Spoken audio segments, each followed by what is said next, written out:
One of my favorite Who albums is called Odds and Sods. It's a collection of outtakes and rarities.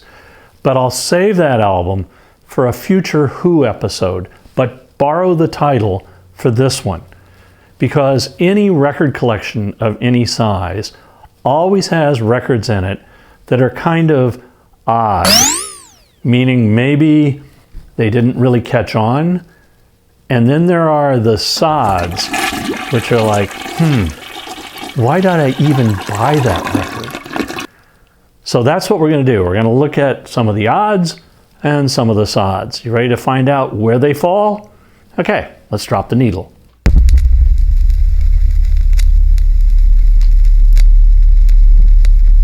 We'll divide this episode into the odds and the sods. But we'll start with the odds. And these are albums that you may not have heard of.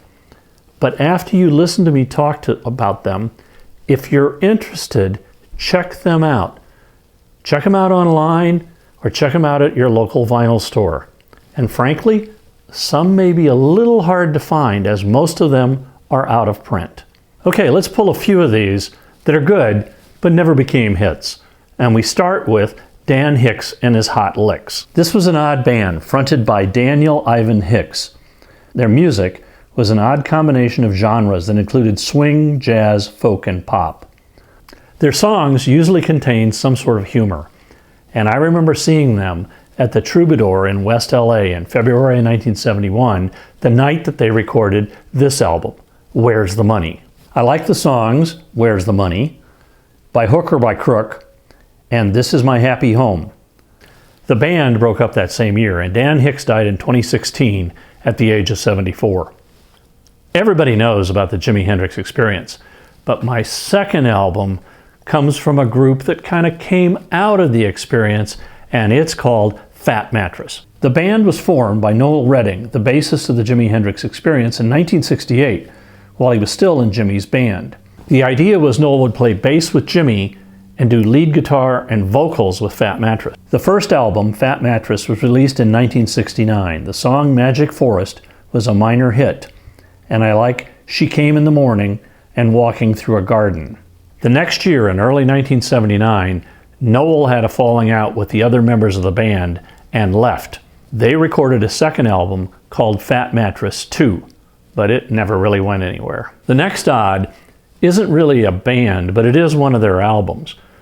Most people know the LA band Spirit because of their big hit, I Got a Line on You, from their first album. But I want to talk about The Dreams of Dr. Sardonicus, which was their fourth album and their lowest charting album. You need to check this out.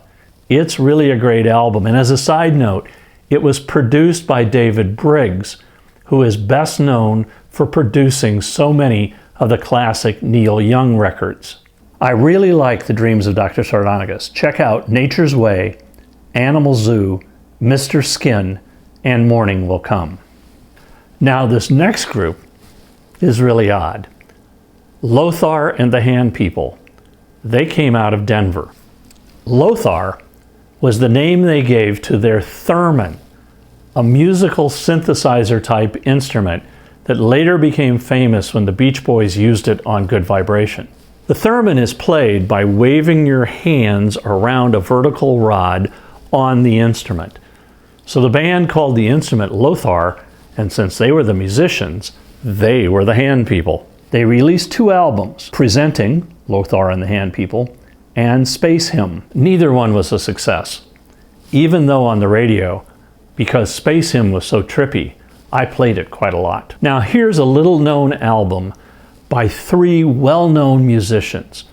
This album should have been a big hit, but it's not.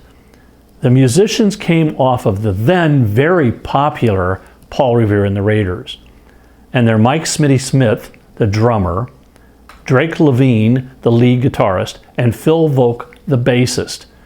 And they formed a group called The Brotherhood. This was just after the peak of the Raiders' popularity, just after Midnight Ride, The Spirit of '67, and Revolution.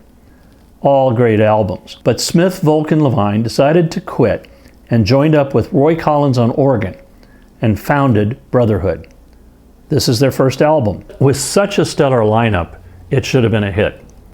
Sadly, it was not. Everybody knows George Martin.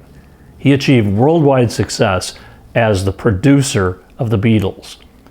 But do you know the first group that George produced after the Beatles broke up? It was C-Train. C-Train was an American roots fusion band from Marin County, California. They had a short lifespan and disbanded in 1973. On this, their second album, I like the cover of the Lowell George song, I'm Willing, and the minor hit 13 Questions. Oh, and by the way, George Martin produced their next album, Marblehead Messenger. Oh, that's a mouthful. But nah, it didn't chart either. One of my favorite odd albums is The Big Moose Calls His Baby Sweet Lorraine. I bought the album because of the title, but it is a great album. It's by the band Jake and the Family Jewels. In 1970, Jake Jacobs formed the band The Family Jewels, and they put out their first album, and then followed it with the Moose Calls album. Now, there's not a bad cut on this album. Listen to Sunshine Boy, Don't Look Back, Lake Louise, Down on My Knees, Motor Car, Oh What a Dream. Just a great record. Oh, and by the way, Jake is still touring with a new band that he calls Jake and the Rest of the Jewels, and they have a Facebook page if you want to check them out. Next up is a very odd record. It was formed by two members of a group that was pretty odd in themselves, the Fugs. The two guys left and formed a new group called the Holy Modal Rounders.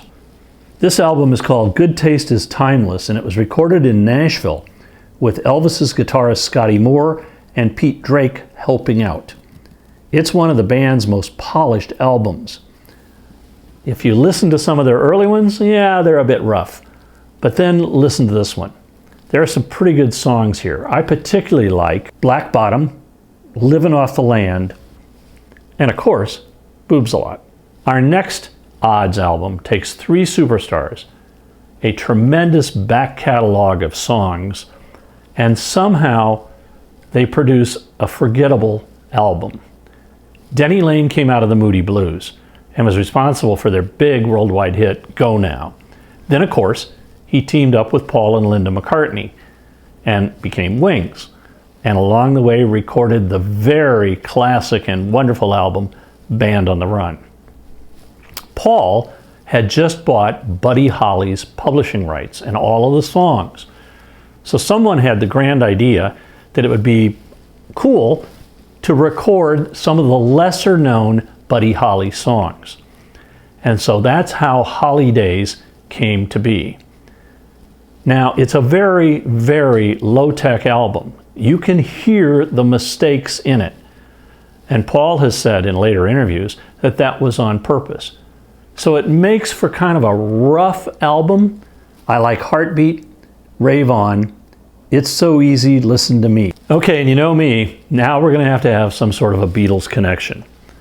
So someone comes up with the idea that we're going to make a musical, make a film, and create a soundtrack, and the soundtrack will contain only Beatles songs and be covered by other artists. Great idea? No, not really. And I'm not talking about the ill-fated Sgt. Pepper's Lonely Hearts Club Band thing with the Bee Gees. No, I'm talking about all this and World War II. This film was a disaster, and it was pulled almost immediately from the theaters. It's never been released on home video or DVD. Okay, there are some good versions of great songs here, like Lucy in the Sky with Diamonds by Elton John with John Lennon, With a Little Help from My Friends and Nowhere Man by Jeff Lynne. But then you also get We Can Work It Out by the Four Seasons and Fool on the Hill by Take a Breath Now, Helen Reddy. A very mixed bag, and probably a good place to stop talking about the odds for this episode. But now, let's turn to the Sods. Now, this is interesting. When I thought this up, I went, oh yeah, I got a lot of records in here that, why are they here? But in actuality, in the late 60s, early 70s in LA, when I got a record that I didn't like, I could take it back to the vinyl store and turn it in for credit on an album that I did like. So as I went through the collection, there's not a whole lot that are really sods, but there are some. So let's start first with an album that's like, why did I buy this? And it's questionable because it's got great artists on it. And I'm talking about Keith Moon's first solo record. Sadly, it's a mess. He's got great talent with him. Ringo Starr, Harry Nilsson, John Sebastian, Joe Walsh. But they can't save this. The New Musical Express, a publication in England, came out with an article the time this album was released and called it one of the worst solo albums ever released. And to be honest, I never play it. I bought some records that I thought would just be fun to play on underground radio. And one of them is the speeches by a politician at that time who was pretty well not liked by the FM radio crowd. And that was, see if you remember him, Spiro T. Agnew. Now his speeches are all over the map, and I thought they'd be really hilarious to drop in between classic hard rock songs. I don't think I've ever played this record. Well, that was fun, but even though I might not find many more sods in the collection, there are lots of odds, and we'll be getting to them in future episodes. Until then, keep it rockin'. If you liked this episode, hit the like button, and you can also leave me a comment down below, and I'll respond to you. If you subscribe, we'll let you know when future episodes come out. Most of the albums that I talk about can be found at your local vinyl store or on eBay. Individual songs most likely are on Spotify, Apple Music, or Amazon Music, or even some on YouTube.